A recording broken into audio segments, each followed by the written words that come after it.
Today, folks, we're talking about 3 stocks that are probably worth buying here in 2024 as I put my money where my mouth is, with numero uno obviously having to do with AI, artificial intelligence, pumping to the damn moon, Mars, and beyond. And only Elon Musk wishes Tesla stock could do the same that Nvidia is doing right now, as we talk about why Nvidia is pumping so damn hard and taking a look at that 5-year chart, which is mind-blowing. But then we got to talk about the second stock that has everything to do with the end consumer, and that is within the banking sector, and that is JPMorgan. That's going to be posting earnings on January 12th, and we're going to be talking about obviously everything with credit cards, mortgages, default rates, consumer savings accounts, especially getting through the holidays and that Q4 season. Very exciting stuff. And then finally, I'm putting that money into Google stock. You guys know this. I bought $2,000 worth of Google stock just today alone. If this is a conversation you'd appreciate, go down there, hit that like button. And while you're down there, if you're on a path to financial independence to perhaps one day retire early like I am, and you want to join me on this journey, consider hitting that subscribe button, because yes,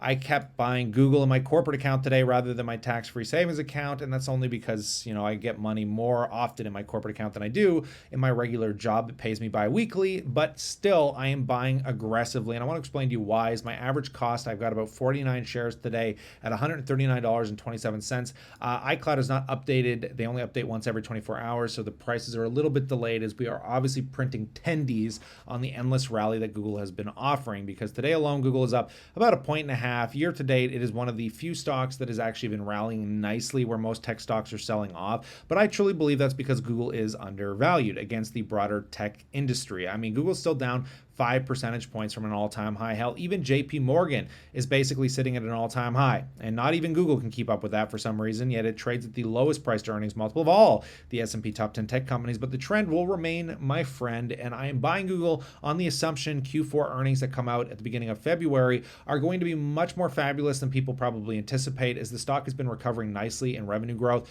coming out of that speculative fear of a recession and people tightening on ad spends. And considering how bad brick and mortar businesses did, a lot of people in e-commerce printed dollars unlike they've ever seen, record set across the board, and a lot of that probably had to do with advertising. So I'm speculating, I'm gambling, but I don't care, because I'm going to hold this into the long term. Even if Google drops, I will likely buy more because I believe in the company and where it's going. However, if you've been scrolling around on StockTwits today, you've been probably pleasantly surprised by the stocks that have been moving, because it hasn't been the stocks you've probably been buying. I mean, bank stocks have mostly been down. Heck, a lot of stocks have been dropping. But when you look at the bottom line here, you're kind of blown away that Bitcoin was pumping heavily. And Nvidia, though selling off in after hours, is sitting at a whopping $531 damn dollars. So let's talk about Nvidia just real briefly here, because whoo, baby, this company is on fire. If you invested in any time in the last 5 days, you're likely up in the double percentage points. So congratulations to you. And if you've invested in any time in the last 5 years, especially 5 years ago, you're up a whopping 1,300 damn percent.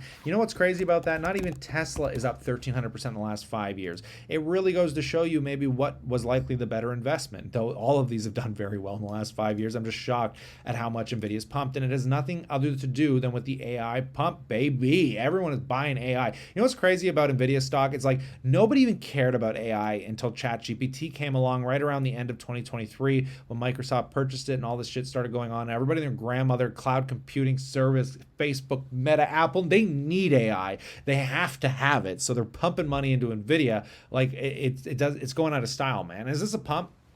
Is it going to be followed by a dump? I don't know. I've been speculating on how long this rally is going to last for, and it will last as long as, business to business keeps building out these AI, tools. And honestly, Nvidia, if they keep it up for the next 3 quarters, I have a very strong premonition that they'll be bigger than Apple. Now, that doesn't mean it's going to happen, because the pump could dump long before then, but this pump is purely reliant on business to business continuing to purchase Nvidia graphics cards at the level they are. Because if they do, and Nvidia grows at the same pace they've been growing for the last 3 quarters, they're going to be massive, like disgustingly massive. And that's the thing that makes this unimaginable and likely unsustainable. However, if you've gone onto their news recently, they've been making new graphics cards that are more basically geared toward AI software and gaming, and AI when it comes to retail. I mean, read this. How generative AI is redefining the retail industry, putting the AI in retail. Survey reveals latest trends driving technological advancements in the industry. Nvidia and Loss Prevention Retail Council introduces AI solutions to address organized retail crime. Amgen to build generative AI models for novel human data insights in drug discovery. Nvidia generative AI is opening the next era of drug discovery and design. design. Nvidia reveals gaming, creating, and generating AI robotics innovations as CES. My God, do they ever shut up about AI? It's like once upon a time it was only crypto, which, by the way, crypto goes up, a lot of people get back into mining, a lot of people excited to get more graphics card. I mean, Nvidia just got everything going for them right now, but they're going to keep pumping AI because that's their bread and butter today, and it's likely this pump will continue for as long as people keep buying graphics cards. We'll find out how long that lasts for. Nonetheless, moving on to JPMorgan, and I got to talk about this because it's heavily reliant and related to the Canadian banking sector. And JPMorgan is usually the first one to absolutely smash out most of the banks. It's been the best performing bank out of the vast majority of them out there. So it's been one of the best stocks you can buy and is still a great buying opportunity at a price to earnings of only 10. I mean, over their history, they typically trade anywhere from a price to earnings of 10 to upwards of 14, and on the low end around 8 or 9. So anytime it dips down, it's a good buying opportunity, but a fair value has always been around 10. So I would definitely consider looking at the earnings because it's going to give us real insight into how the higher interest rate environment's working for this company, because most banks are stuck with, bonds, as, we saw Steve Eisman go on about the bonds when it came to Bank of America. Canada is really dealing with loan loss provisions, but somehow JP Morgan has had a very resilient, resilient client base where they haven't dealt with the same problems, even though they're losing sales when it comes to some of these, when it comes to housing isn't growing like it used to, and mortgages and stuff, but they're collecting more on higher interest income.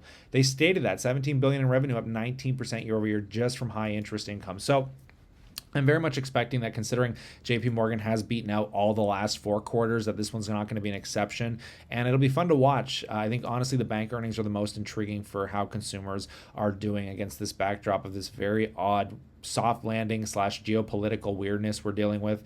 It's such an odd time, and we've been saying that. I feel like the pandemic, we stepped into the twilight zone and we never ever came out. But for those dividend lovers, I'm kind of blown away that the 5-year growth rate has fallen off a cliff. I mean, their 5-year dividend growth rate is not what it used to be, but their payout ratio is only 24%. So they have a lot of room to grow, and I think they cut down paying the dividend as much just because of the fear through the pandemic and the higher interest rate environment. So if you go back from 2014 to about 2020, I mean, the dividend went from 38 cents to a 90, like a damn near doubling within 5 years, whereas lightly we've gone from only 90 cents to about $1.05. So it's stepped back a lot, but get prepared, because as the market starts to cushion and start to level off, I would really start to anticipate much higher dividend increases, especially currently with the payout ratio that they are offering. But as a portfolio as a whole today, I'm very excited to be sitting where I'm sitting. I mean, the portfolio is like almost at 200,000 invested. We're well over 200,000 now with the cash position we still have on hand.